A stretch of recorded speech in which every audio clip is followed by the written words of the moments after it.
Hi, my name's Adam Fishman, and we're going to talk a little bit about hosting.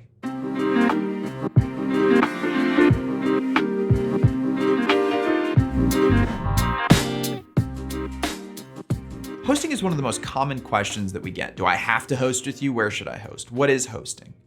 Starting with the most basic piece, your website is basically like your cell phone, and hosting is like the carrier that you choose. Sprint, Verizon, AT&T. You need something to provide service and accessibility. So when somebody calls it, that website can pick it up. I guess hosting for me, you can kind of think about some of those cheaper plans. You're going to be on one computer with a bunch of different neighbors, with a bunch of different people.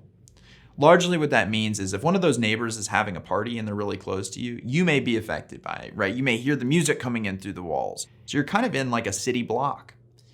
Some people and some of the bigger clients that we have say, you know what, I want to own the entire block. I don't care. I don't want anybody to interact with this. I want to be the only person on this server. I want to make sure that I've got no hiccups.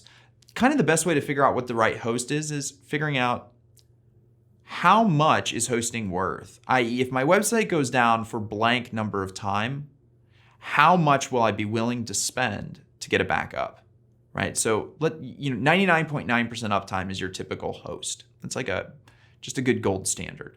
But if you take one day divided by 365, you are still at 99.9% uptime. Obviously, you hope that those little 1 day, 24 hours worth of downtime happen sporadically. Let's say that theoretically it happens in one full day. How much business will you lose?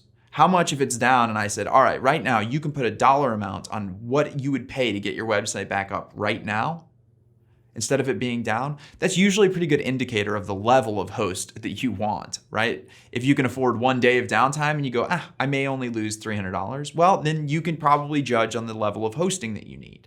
Now, if you're a Sprint or Cerner or some massive big company, H&R Block, during tax season, your site goes down, what is that going to cost you? Well, it's going to cost you a ton. So you probably want to make sure that you've got yourself with a better host. If you have any questions about what may be the right hosting environment for you, please feel free to reach out. We'd love to help answer any questions that you've got.